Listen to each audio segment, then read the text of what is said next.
It's very fitting for Tim. He loves like a prom queen with like an axe in her back. Beetlejuice, without question. Try bringing Jesus into that. He could raise all the dead.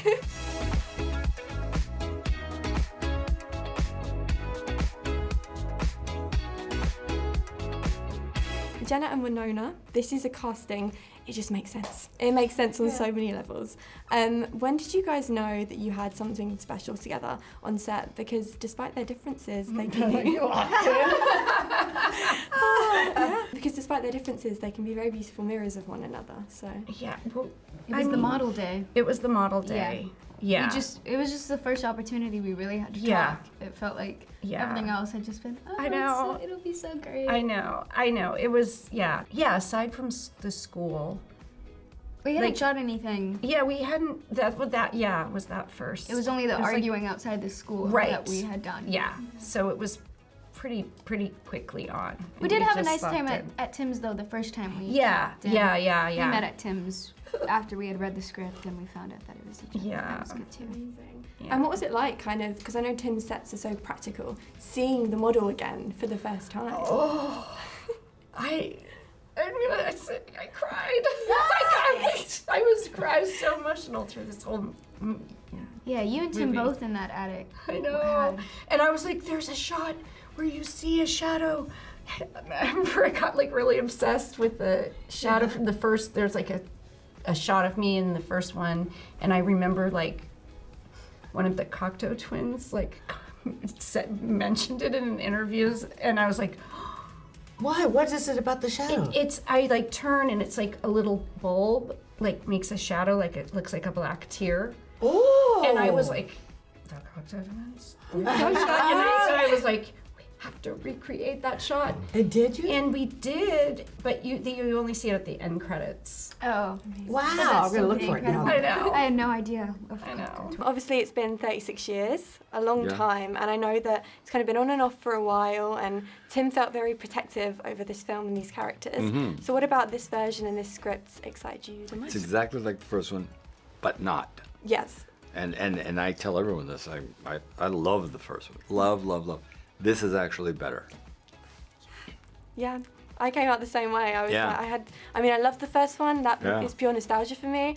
But it's something special. Yeah, it's hard to make a sequel. Yeah. It is, yeah. Take you back. Do you remember the first time you watched the movie? I do. Did you have imagined being in the sequel? No, I couldn't.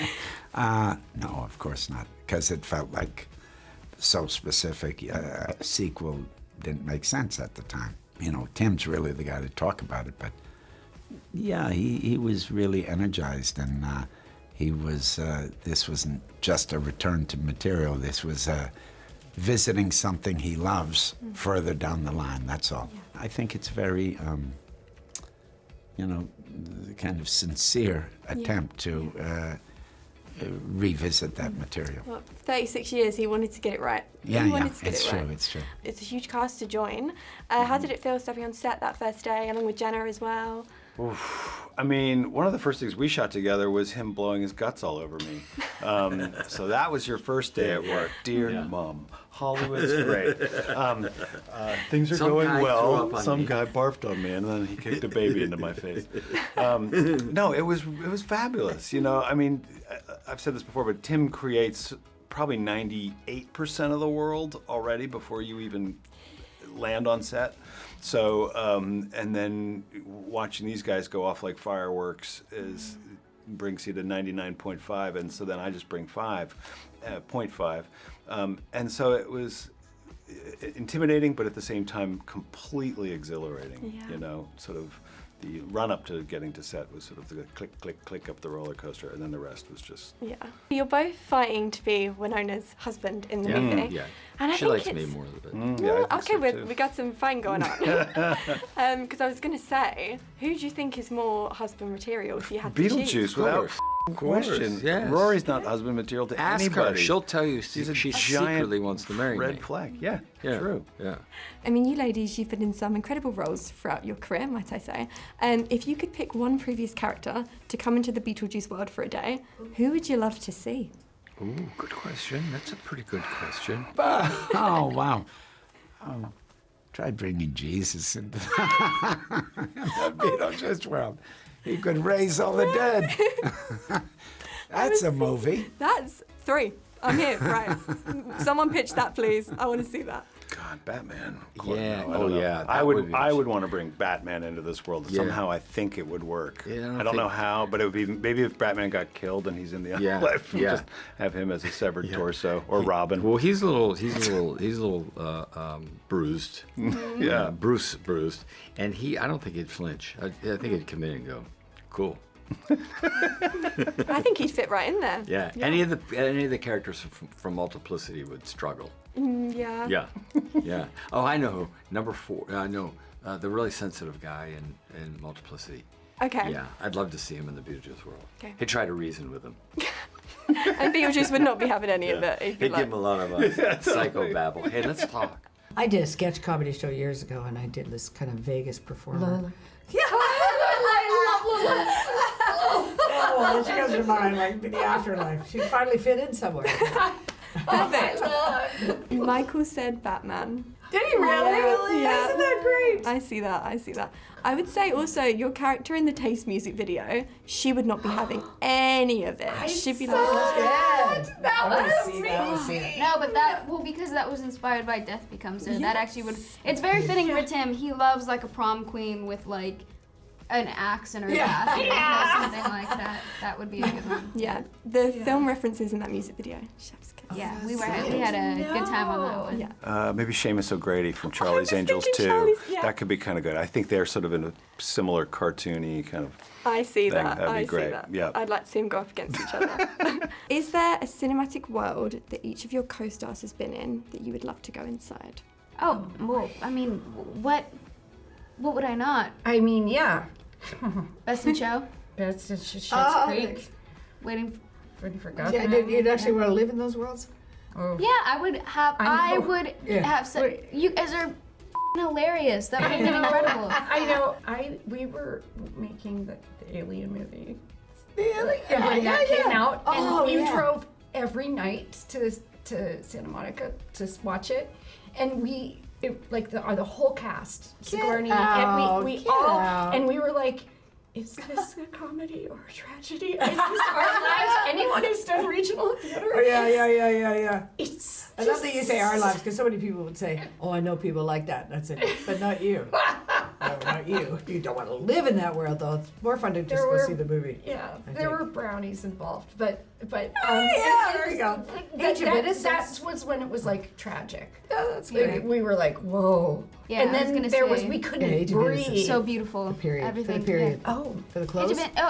Age of Innocence, Night on Earth. You know how I feel about that one. yeah. That's great. I want to meet Corky.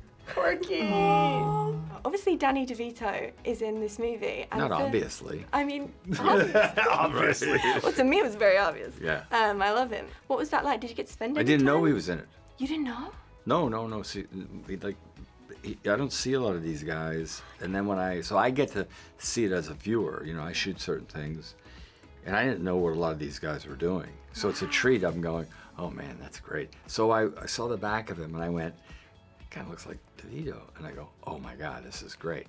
So I didn't know he had done it. Oh wow. No way. Yeah. Catherine, you've been known to be part of some very iconic families in your career. What is it about these kind of oddball, dynamic families that you're like really drawn to? I love being in a happy, creative gang. Yeah, it's just group scenes, groups together. I love doing interviews together. Yesterday when we were all together for that panel, it's just fun. I don't know. I'm not afraid to be alone. I love to be alone. But it's just so great to feed off of each other, you know, creatively. And mothers are very important roles in life. Yeah. You know, it can be so sadly bad or so wonderful and inspiring. So, you know, there's a never-ending wealth of material there. It's actually so nice to hear you say that, because you hear so much in the industry, like, then you become the mom. Like, you know, like, no, there are a lot of boring mom roles. And I went through that, but they're actually like just they're characters just like all the other characters, but you're so like No, but they should be written more interestingly. They I think should be. Sorry, they're written by a lot of guys who didn't pay attention to their moms. Yeah. Or idolized their moms. Say it. Or idolized their moms and couldn't see their flaws to make them, more interesting Right. characters. So they're either Or just, oh, they're- honey, you look wonderful, or where are you going now? Yeah, You know, or just in the bed with their slippers. Wake up! You can't but you get so that's how it works, and then you're the mom, and then you're baby Jane, and then you're Wells of August. But you two escaped as the friend of the lead. Oh, Oh, when you're in comedy, before you get to be the mom, you get the friend of the lead. Like, you're looking good. What's his name? Oh, help me. But I mean, that's what I love about Tim's world and Tim's world building so much is I think especially for people who maybe felt strange or unusual growing up, they could feel so seen and really connect with these characters. So I'd love to know what it means to you guys to be a part of worlds like this who are filled with so much detail and care for every character. it's so beautiful. It's such a beautiful thing to be a part of, and it's you really feel Tim's really protective of his characters. Yeah. I mean, Wednesday, it's like, Yeah. I mean, I remember him talking about it and how, Lydia and Delia, like he just Even really, Delia. really, even Delia. But you just feel he's really protective, and he really loves. He really loves his characters, and you can feel it. he does. It's really special. And he cares for people who feel that way.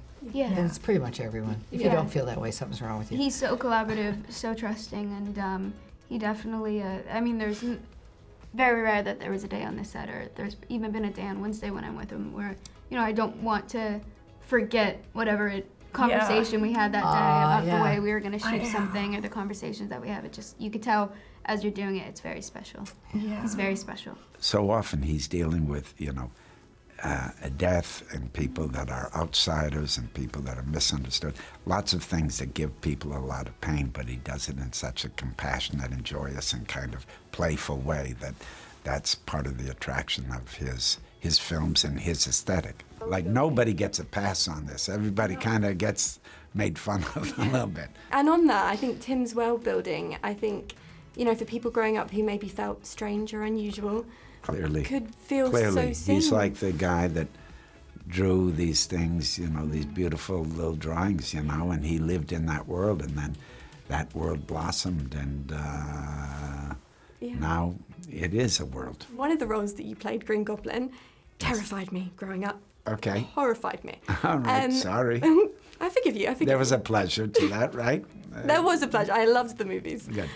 But was there a character who terrified you growing up? I remember when I was a kid, I think it was a movie called Carnival of Souls or something that was so scary that, one of my sisters said, you've got to watch it in a mirror.